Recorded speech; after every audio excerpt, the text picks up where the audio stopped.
ಬ್ರಹ್ಮಚಾರಿಣಿ ದೇವಿಯು ತನ್ನ ಕೈಯಲ್ಲಿ ಕಮಲ, ಅಕ್ಷಮಾಲೆ, ವರದ ಹಸ್ತ ಮತ್ತು ಕಮಂಡಲವನ್ನು ಹಿಡಿದವಳು. ಹಿಮವಂತನ ಪುತ್ರಿಯಾಗಿ ಜನಿಸಿದ ಶೈಲಜಾದೇವಿ ನಾರದರ ಉಪದೇಶದಂತೆ ಶಿವನನ್ನು ಪಡೆಯಲು ಅತ್ಯಂತ ಕಠಿಣ ತಪಸ್ಸನ್ನು ಕೈಗೊಂಡಳು.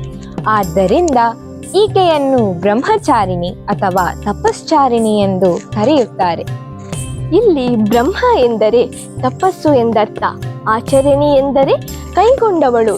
ಸಹಸ್ರ ವರ್ಷಗಳ ತಪಸ್ಸಿನಿಂದ ಈಕೆಯ ಶರೀರವೇನೋ ಕೃಶವಾಯಿತು, ಆದರೆ ಅದು ತಪಸ್ಸಿನಿಂದ ಜ್ಯೋತಿರ್ಮಯವಾಯಿತು, ಅತ್ಯಂತ ಪರಿಶುದ್ಧವಾಯಿತು. ಈಕೆಯ ತಪಸ್ಸಿನಿಂದ 3 ಲೋಕಗಳಲ್ಲೂ ಹಾಹಾಕಾರ ಉಂಟಾಯಿತು. ಆಗ ಸ್ವಯಂ ಬ್ರಹ್ಮನೇ ಪ್ರತ್ಯಕ್ಷನಾಗಿ, ಹೇ ದೇವಿ, ಇಂದಿನವರೆಗೂ ಯಾರೂ ಇಂತಹ ಘೋರ ತಪಸ್ಸನ್ನು ಆಚರಿಸಿರಲಿಲ್ಲ. ಖಂಡಿತವಾಗಿಯೂ ನಿನ್ನ ಮನಸ್ಸಿನ ಅಭಿಷ್ಟೆ ನೆರವೇರುವುದು.